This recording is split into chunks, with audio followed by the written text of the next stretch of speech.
Now that you've learned to create something minimal or complex in After Effects, we are going to talk about the export settings. Obviously, after creating all this, you'd love to export them to something else. In this case, I'm going to use the last thing we worked on, which was alpha. If I go to composition up here, I have an option that says PreRender. It's going to take us to our render queue. It's going to ask you where to put it, and that's okay. Set your location where you're going to put it. After that, you have your output module, you have render settings. Output to, when I click output to, it's going to bring back the window to where I'm going to save the video to. And I'll click save. When I come to output module and I click on that blue part which has now turned white, it's going to bring out this window. Okay, now we have different formats. Okay, so we have JPEG sequences, PNG sequences, Photoshop sequences, and QuickTime. So in this case we are using QuickTime, and you'll see RGB plus alpha. We talked about alpha recently, and it's the alpha channel in the video.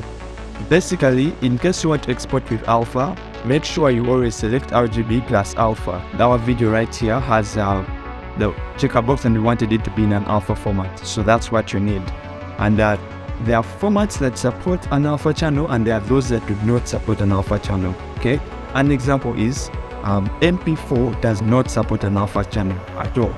Okay, so if you ever choose, if we move this to media encoder and we export it as an MP4, the alpha channel is going to be black. Okay, that's what will happen. That section will be black. Another format that does not really need alpha channel is going to be ProRes 422HQ. ProRes is one of the many formats that people use, and when you export the video, it's going to end up as a .mov, because that's what QuickTime's codec is. And I can select ProRes 422 and press OK. Okay, after that, all I have to do is render. But if I want to render it in MP4, okay, I'm going to say queue in Adobe Media Encoder.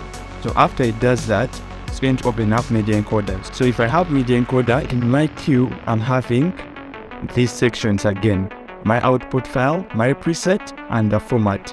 If I choose H.264, which is a codec, which is MP4, I'm exporting my video in MP4. Okay. If I choose QuickTime or any other one, right there, QuickTime, I can choose all these other presets that I want. Originally, we're using ProRes 422HQ, so we can choose those different settings. So this is basically what you need to know.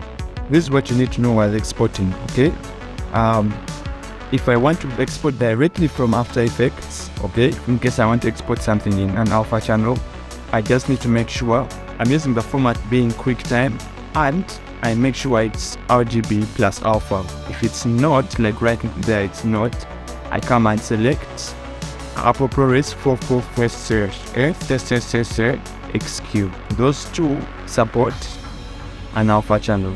And before I export, just need to make sure it says RGB plus alpha. In case you export and you realize it didn't, you can always export again. You go back and change the setting. Okay, if I need it to be a normal video, I can move it to Media Encoder and export it as an MP4. Media Encoder right there, and export it as MP4 by coming down there and selecting H.264, and then say matte source, high bitrate. Or I can come and export it as ProRes 422HQ or any other 422 option. HQ meaning high quality. So ProRes 422HQ and clicking OK. And after all that, I just need to click render. So when I click render, it's going to start rendering out the entire video. Thank you so much for watching, and I'll see you next time.